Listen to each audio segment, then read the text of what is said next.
Hey guys, let me give you an update. This is my new place. I just moved in, and you can see it's quite basic. This is the typical place that that you will find in Southeast Asia.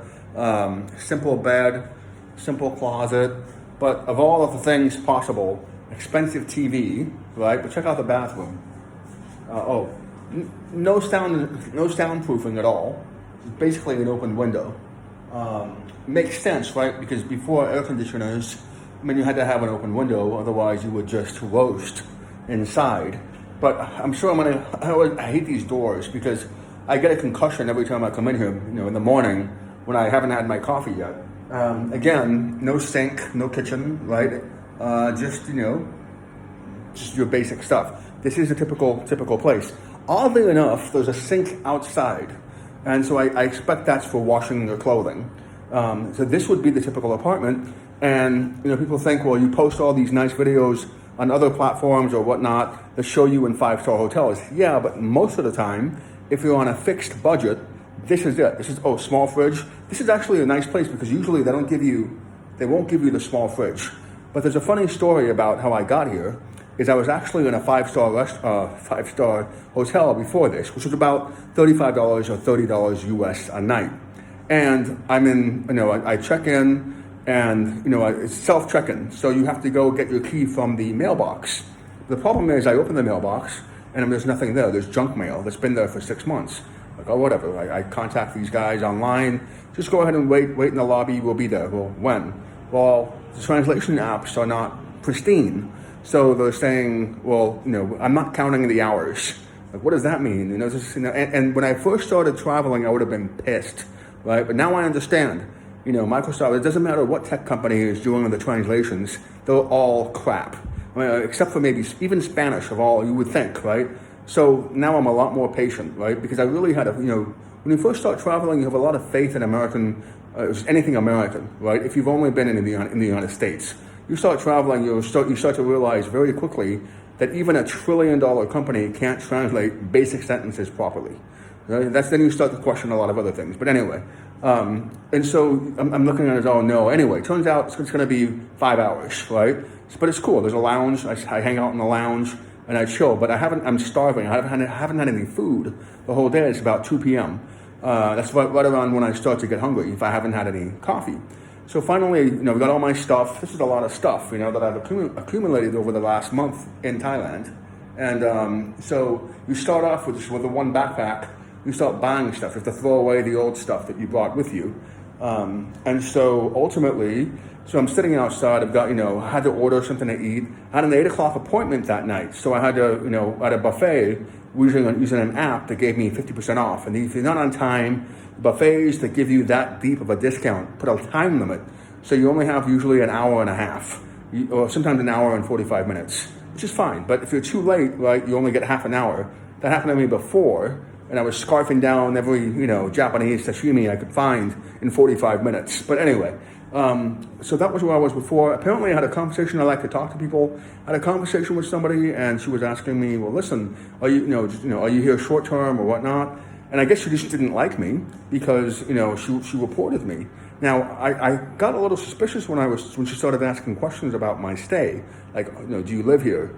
And I'm like, well, yeah. And then I'm like, wait a second, no, I live here for, I'm here for 6 months.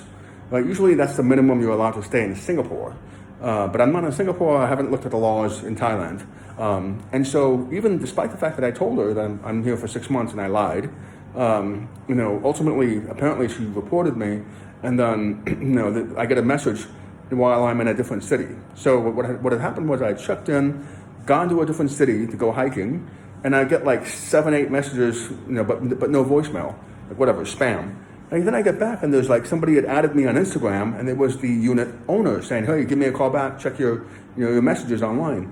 And, they had to get me to move out right away. But it was just a conundrum trying to figure out when and so on.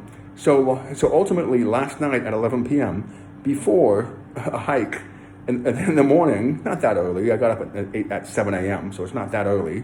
But still, you go to a different city, you're on a bus for like, 4 hours, right? It's not, at 11 p.m., they're like, all right, we'll have to move out the next day. So I better find something quickly. He made a recommendation, it didn't work out, was all sold out. So this is how I ended up here.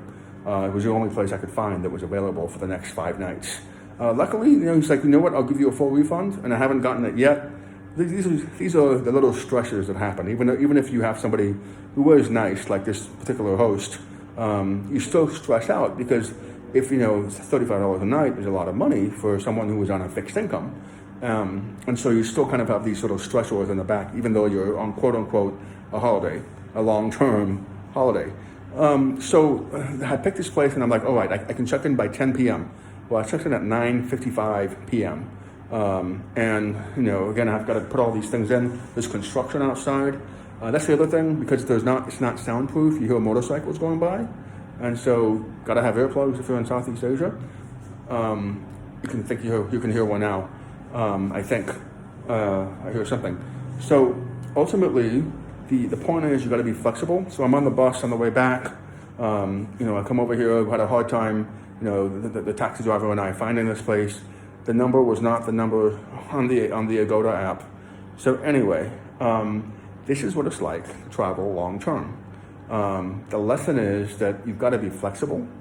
By the way, I was thinking, why don't they at least put a mirror or something, like something basic in the bathrooms, And I'm like, wait a second, at $10 a night or whatever, somebody probably before me came and stole it. And so what they did was they just stopped doing nice things, They like stopped upgrading, and the landlord and the owner started only doing the basics. But oddly enough, the cheaper hotels or the cheaper apartments, this is an apartment complex for the most part, they've got better beds than the new units. The other unit that I was in, oh my God, the gym was amazing. The gym was, oh my God, amazing. Top-notch equipment, could have stayed there all day. But the mattress down there hurt my back. And so you just, and again, this is somebody who probably hasn't been in that condo for 6 months. These are all distant landlords, so they rely on somebody local, and the local person shows up only if there's an issue or a problem, right? That's the whole point of self-check-in is, right? It's all automatic, you get the money, everyone's happy, you have quote-unquote passive income. But you sort of think about all these different dynamics, and if you are going to travel long-term, number one, and you're going to be on a fixed budget, like I said, this is what you're looking at. You're not looking at something fancy for the most part. And so you've got to balance it, right, by doing something fancy like once a week, 5-star buffet, just whatever you like to do. Get on a bus, go to that beach that you want to go to, or in my case, the mountains. Just go have fun. But there are so many discounts on apps these days. You want to get those discounts. It really does help, because when I was in the other city, I had a really nice meal at a Holiday Inn. I know that doesn't sound posh, but Holiday Inns in this part of the world can be very posh. And there's a sky bar and everything else. So it's nice. I got to see the sunset and everything else, and I got 50% off. That's huge, I mean, I don't have to stress so much, right? When I'm doing that kind of a deep discount. But again, this is what you're looking at, right? And for me, like I said, not an issue, but you can see why so many people who travel long term, you can see why we do it by ourselves, right? You can see why solo travel is so popular, because who's going to put up with all this, right? Last minute changes. Who's going to put up with all this who has the option of going back to Canada and driving a Mercedes-Benz and getting a Starbucks latte in the morning and not having to worry about anything. So you just have to perhaps find somebody who's of like mind, and just who possibly likes adventure slightly, because again, you don't start off this way. A long time ago I would have been pissed when at all these different changes. That's kind of the point of traveling long term, is that you adapt. This becomes something that you just put up with. It becomes something that you tolerate in exchange for adventure. And that's probably what it's all about. Even if you're, not 20 years old, it's just all about trying to see different things as much as you can. And it's worth it to me. Maybe it's not worth it to you if you have a happy marriage and a white picket fence and a mortgage that's paid off. It might not be for you. But for someone like me who hates debt, I mean, this is fun. This is nice. And it does take some time to get it to adapt to, because you have to understand, why things are the way they are. And once you get that historical understanding, a lot of other things fall into place. And it's not necessarily a Zen moment. It's just that you get an accumulation of knowledge that you would have never otherwise had.